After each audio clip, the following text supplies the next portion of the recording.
What I've learned is that the most effective people and teams in any domain do something we can all emulate. They go through life deliberately alternating between two zones, the learning zone and the performance zone. The learning zone is when our goal is to improve.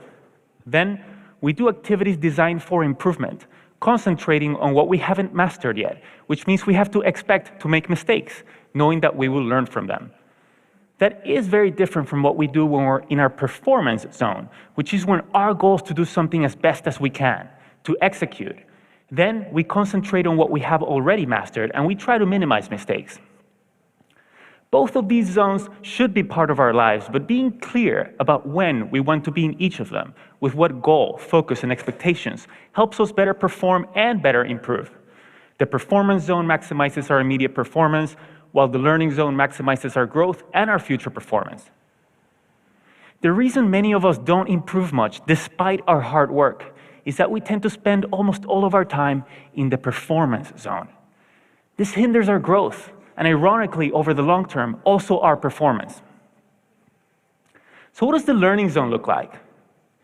Take Demosthenes, a political leader and the greatest orator and lawyer in ancient Greece.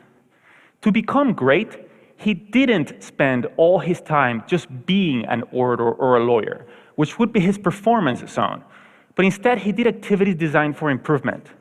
Of course, he studied a lot. He studied law and philosophy with guidance from mentors, but he also realized that being a lawyer involved persuading other people, so he also studied great speeches and acting. To get rid of an odd habit he had of involuntarily lifting his shoulder, he practiced his speeches in front of a mirror, and he suspended a sword from the ceiling so that if he raised his shoulder, it would hurt. To speak more clearly despite a lisp, he went through his speeches with stones in his mouth. He built an underground room where he could practice without interruptions and not disturb other people. And since courts at the time were very noisy, he also practiced by the ocean, projecting his voice above the roar of the waves. His activities in the learning zone were very different from his activities in court, his performance zone. In the learning zone, he did what Dr. Anders Ericsson calls deliberate practice. This involves breaking down abilities into component skills, being clear about what sub-skill we're working to improve, like keeping our shoulders down, giving full concentration to a high level of challenge outside our comfort zone, just beyond what we can currently do, using frequent feedback with repetition and adjustments, and ideally engaging the guidance of a skilled coach, because activities designed for improvement are domain-specific, and great teachers and coaches know what those activities are and can also give us expert feedback. It is this type of practice in the learning zone which leads to substantial improvement, not just time on task, performing.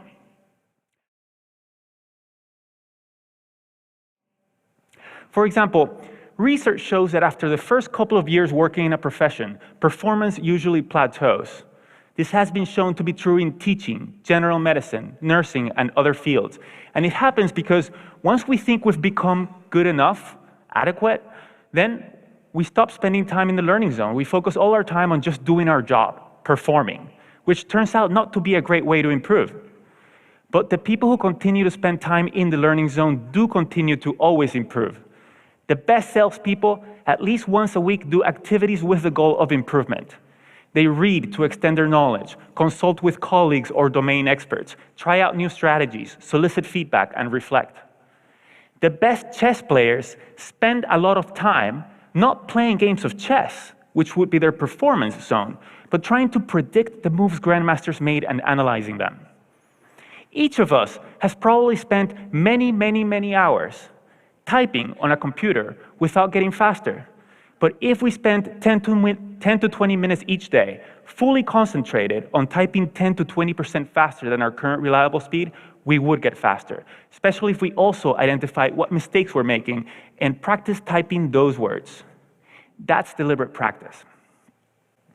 In what other parts of our lives, perhaps that we care more about, are we working hard but not improving much because we're always in the performance zone? Now, this is not to say that the performance zone has no value. It very much does. When I needed knee surgery, I didn't tell the surgeon, poke around in there and focus on what you don't know. We'll learn from your mistakes. I looked for a surgeon who I thought would do a good job, and I wanted her to do a good job. Being in the performance zone allows us to get things done as best as we can. It can also be motivating, and it provides us with information to identify what to focus on next when we go back to the learning zone.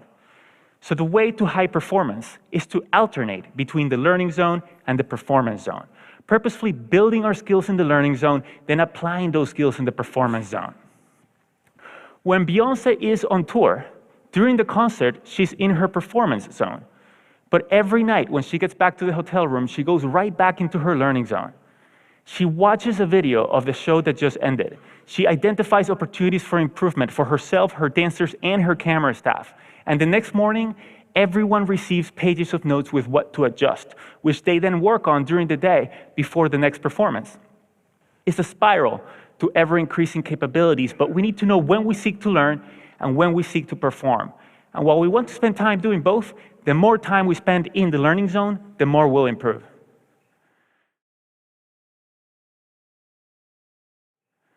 So how can we spend more time in the learning zone?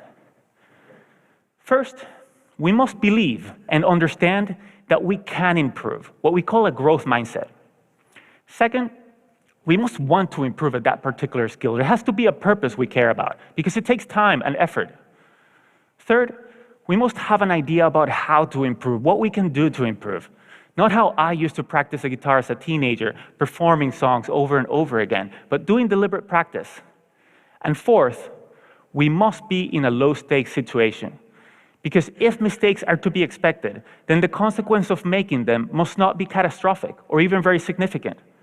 A tightrope walker doesn't practice new tricks without a net underneath, and an athlete wouldn't set out to first try a new move during a championship match.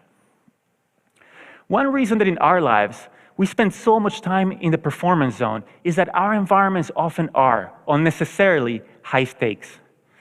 We create social risks for one another, even in schools which are supposed to be all about learning, and I'm not talking about standardized tests. I mean that every minute of every day, many students in elementary schools through colleges feel that if they make a mistake, others will think less of them. No wonder they're always stressed out and not taking the risks necessary for learning.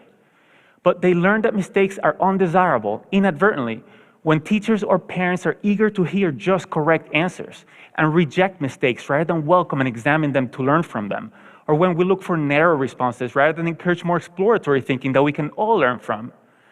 When all homework or student work has a number or a letter on it and counts toward a final grade, rather than being used for practice, mistakes, feedback, and revision, we send the message that school is a performance zone.